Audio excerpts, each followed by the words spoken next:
గౌతమ్ రెడ్డి గారి నాయకత్వం, గౌతమ్ రెడ్డి గారి నాయకత్వం, గౌతమ్ రెడ్డి గారి నాయకత్వం, కేపీ గారి నాయకత్వం, ఆయనపల్లి జయప్రకాష్ గారి నాయకత్వం.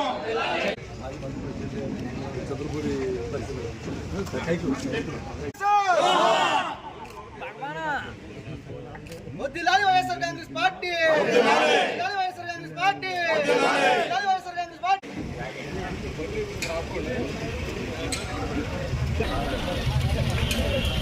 వదిలాలి ట్రేడ్ యూనియన్ నాయకత్వం. జై జగన్, జై Jagan.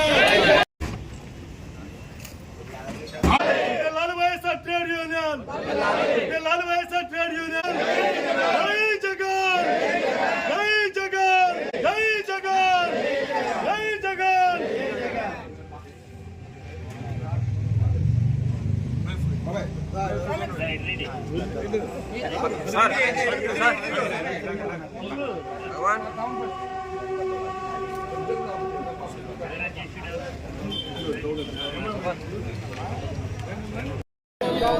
Reddy garu happy birthday to you.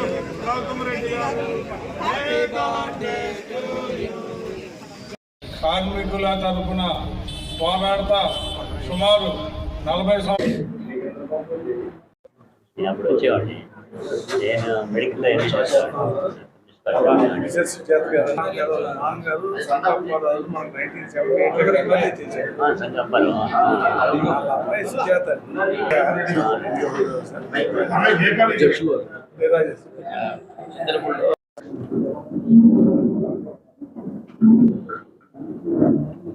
కార్మికుల గురించి మన జగన్మోహన్ రెడ్డి గారు ప్రత్యేకమైన విధానంలో కార్మికులు పార్టీకి ఎంతో బలం, అలాగే వీళ్ళను ఉద్దేశించి మనం ప్రతి విధానంలో కానీ, పని దినాల్లో కానీ, వేతనాల్లో కానీ కార్మికుల కుటుంబాలకి మనం అండగా ఉండాలని చెప్తే YSR Congress party trade union తరఫున దాన్ని రిజిస్ట్రేషన్ చేయించి కార్మిక సోదరులందరినీ ప్రతి కుటుంబం కూడా కలకాలం పచ్చగా ఉండాలని చెప్పని కోరుకొని ఆ విధానం మీదే వైఎస్ఆర్ ట్రేడ్ యూనియన్ రాష్ట్రంలో స్థాపించబడి దానికి అధ్యక్షులుగా మన పూనూరు గౌతమ్ రెడ్డి గారిని నియమించడం జరిగింది.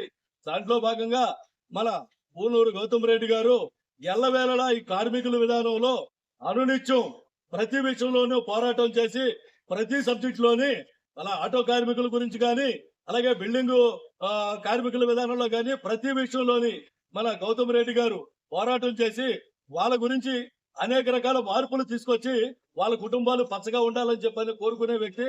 ఇవన్నీ కూడా మన ఆంధ్ర రాష్ట్ర మాజీ ముఖ్యమంత్రి వర్యులు వైఎస్ఆర్ కాంగ్రెస్ పార్టీ అధ్యక్షులు జగన్మోహన్ రెడ్డి గారి ఆదేశాల మేరకు మనం అందరం కూడా సైనికుల్లా కష్టపడాలి, ప్రతి కుటుంబం కూడా కలకాలం పచ్చగా ఉండాలని చెప్పని ఆలోచనతో ఈ విధానం అంతా వైఎస్ఆర్ ట్రేడ్ యూనియన్ ఏర్పాటు చేయడం జరిగింది. దీంట్లో భాగంగానే కార్మికులు వీళ్ళందరూ కూడా ట్రేడ్ యూనియన్ వ్యవస్థ ఏదైనా కానీ పచ్చగా ఉండాలి. వీళ్ళందరూ కూడా పచ్చగా ఉంటేనే వైఎస్ఆర్ కాంగ్రెస్ పార్టీ మళ్ళీ అధికారంలోకి వస్తుందనేది కార్మికుల బలమే వైఎస్ఆర్ కాంగ్రెస్ పార్టీకి బలం అని చెప్పేసి మరి కార్మిక సోదరులందరినీ వేడుకోవడం జరుగుతుంది.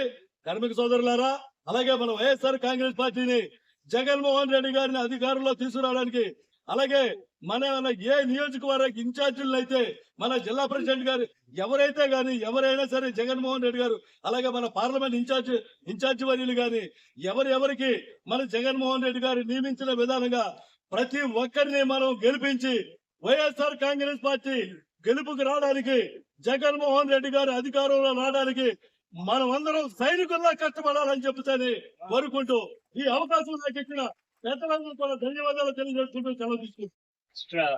ట్రేడ్ యూనియన్ కార్యక్రమానికి ముఖ్య అతిథిగా విచ్చేసినటువంటి మన అందరి నాయకుడు జగన్మోహన్ రెడ్డి గారు మెచ్చినటువంటి నాయకుడు ఈ రోజు ఇక్కడ నుండే ప్రారంభం అవుతుంది. ఆయన ఎమ్మెల్యే అయ్యేటట్టుగా జయప్రకాష్ గారు ముఖ్య అతిథిగా విచ్చేయడం జరుగుతోంది. మా జిల్లా అధ్యక్షులు శ్రీను గారు గాని, నగరాధ్యక్షులు, ఇతర ట్రేడ్ యూనియన్ నాయకులు, సోదరులు ఈ రాష్ట్ర వ్యాప్తంగా జరుగుతున్నటువంటి ట్రేడ్ యూనియన్ ఉత్సవాల్లో భాగంగా కార్యకర్తలందరికీ కూడా పేరు మీద ధన్యవాదాలు తెలియజేస్తా ఉన్నాం. ఈ ట్రేడ్ యూనియన్ ఆవిర్భించినప్పుడు 1-2 సంస్థల్లోనే మాత్రం ఉండేవాడు సంఘటిత కార్మికుల్లో. కానీ ఈ రోజున జగన్మోహన్ రెడ్డి గారు పిలుపు మేరకు ఈ రాష్ట్రంలో 80 సంఘాలను ఏర్పాటు చేసుకోవడం అనేటువంటి జరిగింది మన రాష్ట్ర బయోకార్ ట్రేడ్ యూనియన్. ఇది అదే అనేటువంటి చెప్పడం లేకుండా సంఘటిత అసంఘటిత కార్మిక వర్గాన్ని బలోపేతం చేసి ముందుకు నడిపించడం జరిగింది. ఈ దేశంలో గాని ఈ రాష్ట్రంలో గాని ప్రభుత్వాలు మనగలగాలి అంటే కార్మిక వర్గాన్ని హక్కును చేర్చుకునేటువంటి వాళ్ళు మాత్రమే ప్రయాణం చేయగలుగుతారు, ప్రభుత్వాలు నడపగలుగుతారు అనేటువంటి దానికి నిదర్శనమే జగన్మోహన్ రెడ్డి గారు అనేటువంటి చెప్పక తప్పదు. నేను ఒకటి చెప్తా ఉన్నా, పాదయాత్ర చేస్తా వెళ్ళారు. ప్రజల యొక్క విధానాలనే కాకుండా కార్మిక సోదరుల యొక్క విధానాలను కూడా ఉనికిపుచ్చింది తెలుసుకునేటువంటి ఆయన కాబట్టే మనం విసర్జించేటువంటి మలమూత్రాలు ఏదైతే ఉంటాయో వాటన్నిటిని కూడా తీసి బయట పారవేసేటువంటి మున్సిపల్ కార్మికులు ఎవరైతే ఉన్నారో వారి జీతాలు 8,000, 9,000 ఉంటే జగన్మోహన్ రెడ్డి గారు అధికారంలోకి వచ్చిన వెంటనే 18,000 రూపాయలు చేయడం జరిగింది. 18,000 రూపాయలు సరిపోని 21,000 రూపాయలు చేయడం జరిగింది. ఇదే కాదండి, యానిమేటర్లు వాళ్ళు 3,000, 4,000 జీతాలతో సరిపెట్టుకుంటుంటే 10,000 రూపాయలు ఇవ్వటం జరిగింది. కార్మిక వర్గం ఎక్కడున్నా ఆటో వాళ్ళ, దర్జీలా, దోబీలా, లేకపోతే కనుక మత్స్యకారులా, లేకపోతే చేనేత వస్త్ర కార్మికుల అందరికీ కూడా 10,000 పైచీలకు ఇవ్వటం జరిగింది. చేనేత కార్మికులకైతే 24,000 రూపాయలు ఇవ్వటం అనేటువంటి జరిగింది ప్రతి నెల. అంటే దీని అర్థం ఏంటి? కార్మిక వర్గానికి పెద్దపీట వేసినటువంటి మహానాయకుడిగా జగన్మోహన్ రెడ్డి గారు ఉన్నారు. నేను ఈ రోజు ఛాలెంజ్ చేస్తా ఉన్నా, ఈ నేలూరు నడిబొడ్లోంచి జగన్మోహన్ రెడ్డి గారు సంఘటిత కార్మికులకు సంబంధించి ఉద్యోగులకు సంబంధించి 6 లక్షల ఉద్యోగాలు ఇవ్వడం జరిగింది. అసంఘటిత కార్మికుల్లో ఫ్యాక్టరీలో పనిచేసేటువంటి దాంట్లో 34 లక్షల నుంచి 40 లక్షల ఉద్యోగాలు ఇవ్వడం జరిగింది. ఛాలెంజ్ చేస్తున్నాం. మేమేం చేయలేదు అనేటువంటి పద్ధతిలో మాట్లాడుతున్నారు ఈ టీడీపీ వాళ్ళు. నేను గాని జయప్రకాష్ గారు కానీ నడి రోడ్డు మీద కూర్చుంటాం. మీరు చేసినటువంటి ఘనత ఏంటో, ఈ 1 year లో పాటు మీరు చేసిందేంటో, మేం చేసిందేంటో కూడా చర్చకు సిద్ధమైతే రండి అనేటువంటి చెప్తున్నాం. మెగా డిఎస్సీ అని పెట్టినటువంటి చంద్రబాబు నాయుడు లక్షల ఉద్యోగాలు వస్తాయంటే 12,000 ఉద్యోగాలు ఇచ్చి అయిపోయింది, బ్రహ్మాండంగా ఇచ్చామని అంటున్నారు. మరో పక్కన మన అందరికీ తెలుసు, ఉద్యోగ వ్యవస్థని సరిదిద్దుతామని చెప్పినటువంటిది ప్రజలతోనే ఉంటా, ఉద్యోగస్తులతో ఉంటా, కార్మికులతో ఉంటా అని చెప్పినట్టు పవన్ కళ్యాణ్ గారు పెద్ద ఉద్యోగం అందుకే అన్నగారికి ఇచ్చి అందరికి ఉద్యోగాలు ఇచ్చేసారు, పర్లేదు పని అన్నారు. అంటే ఏంటి? ఏదైతే చంద్రబాబు నాయుడు చేసేటువంటి కార్యక్రమం గతంలో కూడా పెద్ద ఉద్యోగం నా కొడుకు ఇచ్చా, ఆ పైన ఉద్యోగం మంత్రి ఇచ్చా, మీ అందరికి ఉద్యోగాలు అక్కర్లేదన్నారు. నేను అదిగా చెప్తున్నాం, ఇవాళ వేలాది లక్షల రూపాయలు నిరుద్యోగులకి నిరుద్యోగ భృతికి ఇవ్వాలంటే ఇచ్చే పరిస్థితి లేకుండా ఉన్నారు. అందుకే మేము చెప్తున్నాం, ఇవాళ దీనికి సంబంధించినంత వరకు కూడా మేము ఒక నిర్ణయం తీసుకున్నాం. కార్మిక సోదరులు ఎక్కడైతే ఇబ్బంది పడతారో అక్కడ వైఎస్ఆర్ ట్రేడ్ యూనియన్ ఉంటుంది. వైఎస్ఆర్ ట్రేడ్ యూనియన్ కార్యకర్తలు ఉంటారు, వారికి అండగా నిలబడతాం అనేటువంటి ఈ సందర్భంగా కూడా తెలియజేస్తూ కార్మిక వర్గ పక్షపాతిగా జగన్మోహన్ రెడ్డి గారు ఇవాళ మనకి ఉన్నారు అనేటువంటి దానికి తాత్కారం మాట్లాడితే డైవర్షన్ పాలిటిక్స్ తీసుకొస్తారు, లడ్డూ తీసుకొస్తారు. ఇవాళ మనం చూసాం, ఈ రాష్ట్రంలో ఎన్ని విధాలుగా ఆడపిల్లల్ని నాశనం చేసేటువంటి దానిలో, రాసలీలలు చేసేటువంటి దానిలో సాక్షాత్తు వెంకటేశ్వర స్వామికి చైర్మన్ గా ఉండేటువంటి వాళ్ళు ఎవరైతే ఉన్నారో తెలిసి కూడా రిజైన్ చేయించలేని అసమర్థుడు చంద్రబాబు నాయుడు.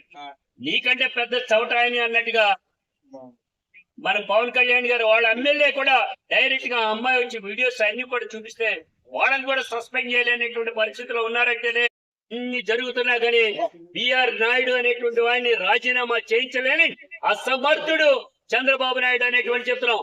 అందుకే చెప్తున్నాం, ఇవాళ ఉన్నటువంటి పరిస్థితిలో తన మన కుల మత జాతి భాష భేదాలు లేకుండా మనందరం ఓటవాలా మన నాయకుడైనటువంటి జయప్రకాష్ గారిని ఎలా అయితే గెలిపించుకుంటామో ఈ రాష్ట్రంలో ఉండేటువంటి అందరినీ కూడా ట్రేడ్ యూనియన్ ద్వారా మనం ప్రయాణం చేస్తే జగన్మోహన్ రెడ్డి గారు మరలా ముఖ్యమంత్రి అవుతారు. కార్మిక వర్గ పక్షపాతిగా ఆయన మరలా ముఖ్యమంత్రి అయితే మనందరి యొక్క జీవితాల్లో వెలుగులు సాధించుకోవచ్చు అనేటువంటి ఈ సందర్భంగా కూడా తెలియజేస్తూ మనందరం కూడా జగన్మోహన్ రెడ్డి గారు అడుగులో అడిగేద్దాం, మాటలో మాట కలుగుదాం, జగన్మోహన్ రెడ్డి గారిని ముఖ్యమంత్రి చేసుకుందాం అనేటువంటి తెలియజేస్తూ ఈ అవకాశం నాకు ఇచ్చిన మీ అందరికీ కూడా పేరు పేరు ధన్యవాదాలు తెలియజేస్తూ అందరికీ కూడా కార్మిక వర్గానికి అందరికీ కూడా ట్రేడ్ యూనియన్ తరఫున శుభాకాంక్షలు తెలియజేయడం జరుగుతుంది.